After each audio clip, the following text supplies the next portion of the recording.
ఇండస్ట్రీలో ఉంటాడు తప్ప రాజకీయాలకి ఆ జోలికి పోననేసి ఓ మాట వినబడుతుంది. ఎందుకు అది ఏం లేదు. ఇప్పుడు నేను first of all I'm not political guy, అది చాలాసార్లు చెప్పాను. ఆ పర్టిక్యులర్ సబ్జెక్ట్ మ్యాటర్ పొలిటికల్ ఉంది కాబట్టి దాని వలన ఆ అంబియన్స్లో అట్మాస్ఫియర్లో ఉన్నాను కాబట్టి అవన్నీ మాట్లాడాను. సో ఇప్పుడు అది అయిపోయింది కాబట్టి నీకు వేరే దాంట్లో వెళ్ళింది. ఆ ట్రెండ్ ఇక ముగిసిపోయినట్టేనా? అలాంటి సినిమాలకి పెద్ద మనం మీరు ఇంట్రెస్ట్గా చేసినా సరే చూసేందుకు జనాలు ఇంట్రెస్ట్గా లేరు అని చెప్పేసి అనిపిస్తుంది. ఎట్లాగా అలాంటి ఫిలిమ్స్ పొలిటికల్ ఓరియంట్ మేబీ అది వీ కాంట్ సే, బికాస్ ఫైనల్గా సినిమా బట్టి అప్పుడున్న టైమింగ్ బట్టి there too many things. Because anything మీకు టాపికల్గా ఉన్నప్పుడు ఆ టాపికల్ అనేది చాలా ఆ టైమింగ్ ఫ్యాక్టర్స్ ఉంటాయి. But right now I'm not interested in any political film. Sir RGV గారు, ఇప్పుడు వీళ్ళందరినీ మీరు ఎలా సెలెక్ట్ చేస్తారు సార్? అంటే ఒక క్వశ్చన్ లాగా ఇస్తే ఒకటే క్వశ్చన్ని ప్రతి ఒక్క ఆర్టిస్టు చేయాలి, ఒక థీమ్ ఇచ్చారంటే. సో మేబీ ఇప్పుడు మనకి ఫైనల్ సెలెక్షన్లో ఏదైతే మనం ఫిల్మ్ చేయబోతున్నాం ఒక షో లాగా, అక్కడ ఇప్పుడు ఒక డాన్స్ అనొచ్చు. నేనంటే అన్ఎక్స్పెక్టెడ్ క్వశ్చన్స్ అడుగుతాను. అన్ఎక్స్పెక్టెడ్ క్వశ్చన్స్ లేకపోతే ఒక సిచ్యువేషన్ ఇస్తాను అనుకోండి. నేను ఇందాక చెప్పినట్టు, ఇప్పుడు మీ మదర్కి అసలు ఒంట్లో బాగాలేదు, she's on the death bed అని ఫోన్ వచ్చింది, ఇన్ఫర్మేషన్ వస్తే మీరు ఏం చేస్తారు అని చెప్పాను అనుకోండి. నేను ప్రిపేర్ అవటానికి టైం ఇవ్వట్లా, అప్పటికప్పుడు. ఓకే, సో ఇప్పుడు తను ఏదో ఆన్ చేసాడు, సెకండ్ రోడ్ ఇంకోటి చేశాడు. ఇవన్నీ ఎవరు చూస్తున్నారు? ఆడియన్స్ చూస్తున్నారు. సో వాళ్ళు ఐదుగురులో ఎవరు బాగా చేశారని ఎవరికి ఓటు వేసారో he becomes the best actor. Yeah. So similarly ఇప్పుడు నేను డైరెక్టర్కి మనం ఎవరైతే డైరెక్టర్కి ఇస్తున్నామో ఆ డైరెక్టర్ని ఏం అడుగుతాను, ఇప్పుడు సీన్ ఇది, ఈ కంటెంట్, ఇప్పుడు దీన్ని సినిమాటిక్గా నువ్వు తీయటానికి ఎలా చేస్తావు అంటే, ఇప్పుడు నేను సపోజ్ శివాలో నేను ఫస్ట్ టైం నేను స్టోరీ చెప్పినప్పుడు నేను షార్ట్లతో చెప్పాను. షార్ట్ డివిజన్తో కెమెరా ఇలా టిల్ట్ లెఫ్ట్ ప్యాన్ అయితే ఒక కార్ వచ్చి అవుతుంది, కార్ నుంచి ఒకటి దిగుతాడు. ఇదంతా నేను ఒక నేరేషన్ విజువల్గా తీసాను. అది అలాంటిది నేను ఇవ్వచ్చు ఒక సిచ్యువేషన్. ఇప్పుడు ఇది ఒకటే దానికి ఒక డైరెక్టర్ కి, ఆర్టిస్ట్ కి, టెక్నీషియన్స్ కి అందరినీ కూర్చోబెట్టి ఈ ఒక పర్టికులర్ పాయింట్ దీని మీద చేసి నాకు ఆడిషన్స్ పంపించండి, దానిలో హూ ఆర్ ద బెస్ట్ అనేది మీరు సెలెక్ట్ చేస్తారు. ఆడిషన్ అనేది విల్ గివ్ ఎ డైలాగ్. ఆ డైలాగ్ ఏ టోన్ లో చెప్పాలి, ఎలాంటి ఎమోషన్ తో చెప్పాలి అని కొన్ని పాయింటర్స్ ఇస్తాం. అవును, ఒక్కొక్కడికి ఒక్కొక్క ఎమోషన్ ఉంటుంది సార్. కరెక్ట్. ఆ పాయింటర్స్ ఇస్తాం. అంటే ఇప్పుడు ఇది నీకు చాలా కోపం వచ్చింది, నువ్వు ఎవరినో ఇలా ఈ డైలాగ్ యూజ్ చేసి అని తిట్టావు, లేకపోతే నువ్వు ఏదో బాధపడ్డావు ఇలా చెప్పాలి, లేకపోతే ఏదో ప్లీడింగ్ చేసావు, ఇలాంటి మనకు పాయింటర్స్ పెడతాం. అది కూడా it will be on open ఏమి ఇచ్చాం అనేది. సో ఆ పారామీటర్లోనే చేస్తాడు చేసేది. ఎప్పుడు నా ప్రపంచం నాది, నేను స్వార్థపరుణ్ణి, నేను నా సినిమా తప్ప నన్ను నేను తప్ప గౌరవించుకోనని చెప్పి ఆర్జీవి ఎందుకు సినిమా ఇండస్ట్రీ మీద సడన్ గా ఇంత ప్రేమ వచ్చింది? ఒక మంచి ఆర్టిస్టుల ఇండస్ట్రీకి వాళ్ళని ఎందుకు అనిపించింది? సినిమా ఇండస్ట్రీ ప్రేమ రాలేదు, బుద్ధి వచ్చింది. ఓకే ఫైనల్లీ సార్, అంటే అది ఓన్లీ ప్రేమ కాదు, అంటే ఈ టాలెంట్ మేకింగ్ లో ఓన్లీ టాలెంట్ మేకింగ్ కోసమే పీపుల్స్ క్రౌడ్ ఫండెడ్ కోసం కూడా వాళ్ళు అడిగే అవకాశం ఉంది. I want include that also.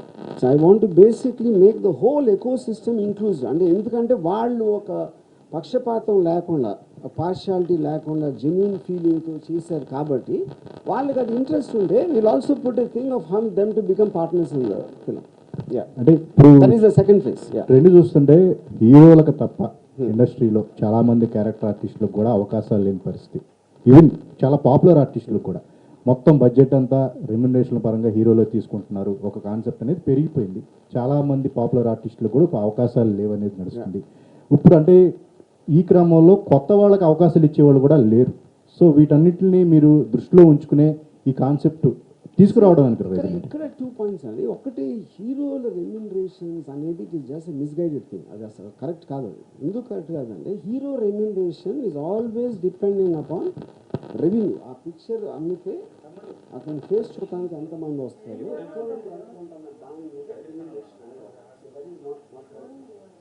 ఇంకోటి అవకాశాలు లేవు అంటే నా పాయింట్, ఇప్పుడు ఇన్ని సినిమాలు వారానికి 4-5 వస్తూ ఉంటాయి, చిన్న పెద్ద వాట్ ఎవర్ ఇట్ ఈస్, అందరికీ ఉన్నాయి, అవకాశాలు లేవని కాదు. కాకపోతే ఎవరైతే తీస్తున్నారో వాళ్ళు ఒక 4 కోట్లు 10 కోట్లు వాట్ ఎవర్ మనీ ఖర్చు పెట్టి రిలీజ్ టైంకి రివ్యూల మూలానో ఆడియన్స్ మూలానో పబ్లిక్ రివ్యూస్ మూలానో ఇది నచ్చలేదు అది నచ్చలేదు అని అప్పుడు ఏంటి మీరు 1 year 6 months కష్టపడినా కూడా మీరు లాస్ట్లో వింటున్నారు అది యూనో. సో అప్పుడు అది దాన్ని కట్ చేయడానికి నా మెయిన్ పాయింట్ ఎప్పుడైతే నేను వాళ్ళని ఇన్వాల్వ్ చేసానో ఎవరైతే చూడటానికి వస్తున్నారో వాళ్ళు తెచ్చుకోలేరు కదా. సార్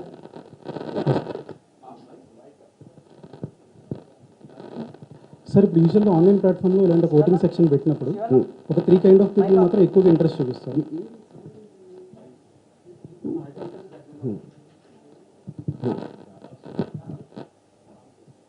ఒక 3 kind of ఇంట్రెస్ట్ చూపిస్తారు సార్. ఒకటేంటంటే ఫిల్మ్ ఎంతూస్, లేదంటే మీ ఐడియాలజీ నచ్చి ఫాలో అయ్యి మీ ఫ్యాన్స్ కావచ్చు. యా మూడోది కొంచెం ఎడ్యుకేషన్ ఉన్న వాళ్ళు ఆన్లైన్ ప్లాట్ఫామ్ బాగా యూజ్ చేయడం చూపిస్తారు. బట్ ఒక సినిమాకి మాసెస్ కాంట్రిబ్యూషన్ కూడా చాలా ఎక్కువ ఉంది కదా సార్. అవును. సో అలాంటి వాళ్ళు ఇలాంటి ప్లాట్ఫామ్కి రీచ్ అవ్వడం చాలా తక్కువ ఉంటుంది కదా. కాదు ఇప్పుడు ఫస్ట్ ఆఫ్ ఆల్ సక్సెస్ అనే మాట పక్కన పెడదాం. సక్సెస్ అనేది పాయింట్ కాదు ఇక్కడ. సక్సెస్ అనేది ఇప్పుడు దీంట్లో ఎంతమంది ఇన్వాల్వ్ అవుతారో, సినిమా అనేది లక్షల మంది చూస్తారు, సూపర్ హిట్ ఫిల్మ్, వాళ్ళందరూ చూడటానికి ఈ ప్రాసెస్ ఏదైతే ఇప్పుడు ఫిల్మ్ ఇండస్ట్రీ అవలంబిస్తుందో, 2-3 కలిసి ఆల్ క్రియేటివ్ డెసిషన్, నాకు ఏం నచ్చాడు, ఆ మ్యూజిక్ బాగుంది అనే ప్రాసెస్ని I'm trying to magnified by involving thousands of people in that process. తర్వాత అది లక్షల మందికి వెళ్తుంది దాని తర్వాత. కానీ ఇక్కడ మీకు ఒక ఆనెస్టీ తోటి ఒక అబ్సల్యూట్లీ కరప్షన్ లేకుండా ఉన్న డిసిషన్స్ రావడానికి ఛాన్స్ ఉంది దీంట్లో. అది నేను చెప్పేది. అయితే సార్ ఇప్పుడు హాలీవుడ్లో చూసుకుంటే మనకి ఫోకస్ గ్రూప్స్ అనేవి ఉంటాయి. అవును. లైక్ ఒక పార్ట్ ఆఫ్ ఫిల్మ్ తీసేసిన తర్వాత different film and out film audience కూర్చోబెట్టి ర్యాండమ్గా 100 people అలాగా వాళ్ళ దగ్గర నుంచి ఒపీనియన్స్ తీసుకుని దాని తర్వాత ఫోకస్ గ్రూప్స్ ఎప్పుడు వస్తున్నాయి మీకు? సినిమా అయిపోయాక వస్తుంది. సినిమా అయిపోయాక స్క్రీనింగ్ చూపించి దాని తర్వాత దే విల్ టేక్, అంటే మనకి ప్రోడక్ట్ టెస్టింగ్ లాగా all products are tested like that. నేనేమంటున్నాను, process of creating itself I'm involve.